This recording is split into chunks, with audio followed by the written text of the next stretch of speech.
Hello. உங்களோட 2026 பயணத்திட்டத்தை டோட்டலா மாத்தப் போற ஒரு சூப்பரான விளக்கத் தொகுப்பிற்கு உங்களை உற்சாகமா வரவேற்கிறேன். இந்தியானாலே பொதுவா நமக்கு என்ன தோணும்? கலாச்சாரம், வரலாறு, கரெக்டா? ஆனா இன்னைக்கு நாம பார்க்க போறது வேற லெவல். விஞ்ஞானிகளையே மண்டைய பீத்துக்க வச்சு சில மர்மமான இடங்கள பத்தி தான் பேசப் போறோம். இது வெறும் சாதாரண சுற்றுலா வழிகாட்டி இல்லைங்க.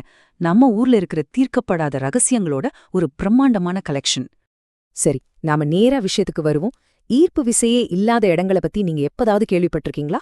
இல்ல இன்ஜினை ஆஃப் பண்ணி வச்ச கார் தானாகவே மலை ஏறுத பத்தியும் தெரியுமா? நிஜமாதே தர்க்கத்துக்கெல்லாம் அப்பாற்பட்ட சில ரகசியங்கள் நம்ம இந்தியால இருக்கு. இதுவரைக்கும் நாம ஸ்கூல்ல படிச்ச அறிவியலே தலைகீழா புரட்டி போடுற இந்த இடங்கள பத்தி தான் நாம இப்ப ரொம்ப டீப்பா பார்க்க போறோம். இன்னைக்கு நாம இந்த விசித்திரமான இடங்கள ஒரு 4 முக்கிய தலைப்புகளா பிரிச்சிருக்கோம். 1. இயற்கையின் தீர்க்கப்படாத புதிர்கள். 2. அறிவியலை மீறும் விசித்திரங்கள். 3. நம்பிக்கையா அல்லது மாயாஜாலமா? 4. அமானுஷ்யம் மற்றும் வேற்று கிரகவாசிகள். வாங்க ஒவ்வொன்னா பார்க்கலாம். பகுதி 1. இயற்கையின் தீர்க்கப்படாத புதிர்கள். இப்போ விஞ்ஞானிகளாலேயே விடை கண்டுபிடிக்க முடியாத சில மர்மங்கள பார்ப்போம். இங்க ஒரு முக்கியமான விஷயம் என்னன்னா, கேரளால இருக்கிற கோடெஞ்சி அப்படிங்கிற கிராமத்தோட அடையாளமே இந்த 200 அப்படிங்கிற நம்பர் தான். ஆமாங்க, இங்க 200க்கும் மேற்பட்ட இரட்டையர்கள் இருக்காங்க. இந்த கிராமத்துக்குள்ள நீங்க நுழைஞ்சாலே எல்லாரையும் நீங்க 2 அதாவது ஜோடி ஜோடியா பார்க்க முடியும்.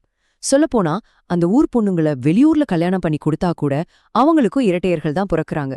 இதுக்கு காரணம் அந்த ஊர் நிலத்தடி நீர்ல இருக்கிற ஏதோ ஒரு வேதியியல் மாற்றம் தான் அப்படின்னு சொல்றாங்க. இது இயற்கையோட ஒரு ஆச்சரியமான மர்மம் இல்லையா? அடுத்து பாருங்க, 2001ல கேரளாவோட இடுக்கி மாவட்டத்துல வானத்திலிருந்து அப்படியே ரத்தம் கொட்டுனதா மக்கள் ரொம்பவே பயந்துட்டாங்க. இது சும்மா ஒரு நாள் இல்ல, 2 மாசமா அங்க பெய்திருக்கு. ஆனா சயின்ஸ் என்ன சொல்லுதுன்னா, அந்த பகுதியில காத்துல கலந்த ஒரு வகையான பாசியோட செல்கள் மழை தண்ணில கலந்து ரத்த நிறத்துல கொட்டியிருக்குன்னு சொல்றாங்க. ஒரு பக்கம் பயமுறுத்துற மர்மம், இன்னொரு பக்கம் ஆச்சரியப்படுத்துற அறிவியல் தியரி. செம்மல்ல? இப்போ கொஞ்சம் சோகமான ஆனா ரொம்பவே மர்மமான ஒரு விஷயத்த பத்தி சொல்றேன். அஸ்ஸாம்ல இருக்கிற ஜடிங்கா கிராமத்துல செப்டம்பர் அக்டோபர் மாசங்கள்ல பறவைகள் கூட்டமா தற்கொலை செஞ்சுக்குது. இருட்டான மழைக்கால ராத்திரிகள், அடர்ந்த பனிமூட்டம், அப்புறம் அந்த இடத்தோட அதீத உயரம் இதெல்லாம் சேர்ந்து பறவைகளோட திசை உணர்வை குழப்பி மரங்கள்லயும் பில்டிங்லயும் மோதி இறக்க வைக்குதுன்னு நிபுணர்கள் சொல்றாங்க. இயற்கையோட இந்த விசித்திரத்தை நினைச்சா நிஜமாவே மனசுக்கு ரொம்ப கஷ்டமா இருக்கு. பகுதி 2. அறிவியலை மீறும் விசித்திரங்கள். இப்போ இயற்பியல் விதிகளையே சுக்குநூறாக்குற இடங்களுக்கு நாம பயணிக்கலாம். லடாக்ல இருக்கிற மேக்னெட்டிக் ஹில், அதாவது காந்த மலையையே எடுத்துக்குவோம். இங்க நீங்க காரோட என்ஜினை ஆஃப் பண்ணிட்டு நின்னாலும் கார் தானாவே மேல் நோக்கி போகும். என்னது காந்த சக்தியா அப்படின்னு கேட்டா ஆக்சுவலா கிடையாது. மலையோட ஈர்ப்பு விசை அமைப்புனால கீழ் நோக்கி போற பாதை நம்ம கண்ணுக்கு மேல் நோக்கி போற மாதிரி தெரியும். ஒரு ஒளியியல் மாயத்தோற்றம் தான் இதுன்னு அறிவியல் சொல்லுது. அடுத்த நாம பார்க்க போறது பழங்கால கட்டள கலைஞர்களோட திறமைய பத்தி. ஆந்திராவில இருக்கிற லேபாக்ஷி கோவில்ல மொத்தம் 70 பழமையான தூண்கள் இருக்கு. ஆனா இதுல ஒரு தூண் மட்டும் தரையில படாம எந்த பிடிமானமும் இல்லாம அப்படியே காத்துல தொங்கிட்டு இருக்கு. அங்க வர்ற மக்கள் அந்த தூணுக்கும் தரைக்கும் நடுவுல துணிய நுழைச்சு எடுக்கறாங்க. அப்படி செஞ்சா அதிர்ஷ்டம் வரும்னு ஒரு நம்பிக்கை. எந்த ஒரு நவீன தொழில்நுட்பமும் இல்லாத அந்த காலத்துல இது எப்படி சாத்தியமாச்சுங்கிறது இன்னைக்கு வரைக்கும் விடை தெரியாத ஒரு பெரிய மர்மம் தாங்க. மகாராஷ்டிராவோட ஷிவாபூர் தர்காவுல ஒரு 70 கிலோ கல் இருக்கு. இத தூக்குறதுக்கு ஒரு விசித்திரமான வழி இருக்கு. இத ஒருத்தரோ 2 பேரோ கண்டிப்பா தூக்க முடியாது.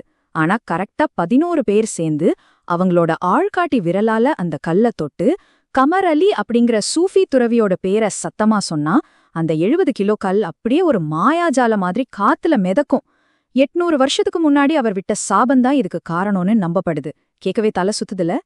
பகுதி 3. நம்பிக்கையா அல்லது மாயாஜாலமா? இப்போ ஆழமான பக்தியால நடக்கிற சில நம்ப முடியாத விஷயங்கள பாப்போம். ராஜஸ்தான்ல கர்னி மாதா கோவில்னு ஒன்னு இருக்கு. இங்க 20,000க்கும் மேற்பட்ட எலிகளை ரொம்ப புனிதமா பாதுகாத்து வழிபடுறாங்கன்னு சொன்னா உங்களால நம்ப முடியுதா? ஆமாங்க, நிஜம்தான். அந்த எலிகளை அங்க யாரும் விரட்டவோ துன்புறுத்தவோ கூடாது. இந்த எலிகளெல்லாம் கர்னி மாதாவோட குடும்பத்தினர் மறுபிறவி எடுத்திருக்காங்கன்னு அங்க இருக்கிற மக்கள் ஆழமா நம்புறாங்க. கேட்க கொஞ்சம் வித்தியாசமா இருந்தாலும் இது அவங்களோட தீவிரமான பக்தியை காட்டுது. பொதுவா கோவில்னா நாம சாமி சிலைகளைத்தான் பார்த்திருப்போம். ஆனா ராஜஸ்தான்ல இருக்கிற ஓம் பன்னா கோவில்ல ஒரு ராயல் என்ஃபீல்ட் புல்லட் பைக்கை கடவுளா கும்பிடுறாங்க. இதுக்கு ஒரு குட்டி கதை இருக்கு. ஓம் சிங் ரத்தோர் அப்படிங்கிறவரு அந்த பைக்ல போய் ஆக்சிடென்ட்ல இறந்துட்டாரு. போலீஸ் அந்த பைக்கை ஸ்டேஷனுக்கு எடுத்துட்டு போனாலும் அடுத்த நாள் காலையில அந்த பைக் தானாவே விபத்து நடந்த இடத்துக்கே வந்து நின்னுடுமா. இப்படி பலமுறை நடந்ததுனால அந்த இடத்துலயே அந்த பைக்குக்கு ஒரு கோவில் கட்டி கும்பிட ஆரம்பிச்சிட்டாங்க. விபத்துல இருந்து பயணிகளை காப்பாத்துற தெய்வமா நம்ம புல்லட் பாபா இப்போ ஃபேமஸ் ஆயிட்டாரு. விசித்திரமான நம்பிக்கைகளுக்கு இன்னும் 2 சூப்பரான இடங்கள் இருக்கு. ஒன்னு, ஹைதராபாத்ல இருக்கிற சில்கூர் பாலாஜி கோவில். இங்க போனா கண்டிப்பா அமெரிக்காக்கு வீசா கிடைக்கும்னு மக்கள் தீவிரமா நம்புறாங்க. அதனாலேயே இவருக்கு வீசா பாலாஜின்னு ஒரு பேர் இருக்கு. இன்னொன்னு, மகாராஷ்டிராவோட ஷேட்போல் கிராமம். இங்க ஒவ்வொரு வீட்லயும் நாகப்பாம்புகள் மனுஷங்க கூடவே ரொம்ப ஃப்ரெண்ட்லியா வாழுது. ஆச்சரியம் என்னன்னா, இங்க பாம்பு கடிச்சு இதுவரைக்கும் ஒருத்தர் கூட இறந்ததில்லையாம்.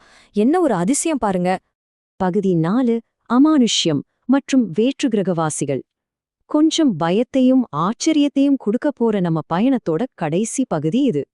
ராஜஸ்தான்ல இருக்கிற குல்தாரா கிராமத்தோட வரலாற்று கொஞ்சம் பாப்போம். பல நூற்றாண்டுகளுக்கு முன்னாடி பாலிவால் பிராமணர்கள் வாழ்ந்த ரொம்ப செழிப்பான ஊர் இது. ஆனா ஒரு 2 நூற்றாண்டுகளுக்கு முன்னாடி ஒரே ராத்திரியில 1500க்கும் மேற்பட்ட மக்கள் தங்களுடைய வீடுகளை விட்டு அப்படியே மாயமா மறைஞ்சு போயிட்டாங்க. அந்த இடம் சபிக்கப்பட்டதா சொல்றாங்க. இன்னைக்கு வரைக்கும் அங்க யாரும் வசிக்கல. ராத்திரி நேரத்துல அங்க அமானுஷ்ய நடமாட்டம் இருக்கிறதா சுற்றுலா பயணிகள் சொல்றாங்க. நினைச்சாலே கொஞ்சம் பகீர்னு இருக்குல்ல. இந்த 3 இடங்களும் ரொம்பவே புதிரானவங்க. குஜராத்தோட டுமாஸ் பீச்ல நடக்கும்போது இறந்தவங்களோட கிசுகிசுக்கிற குரல்கள் கேட்கறதா பல பேர் சொல்லியிருக்காங்க.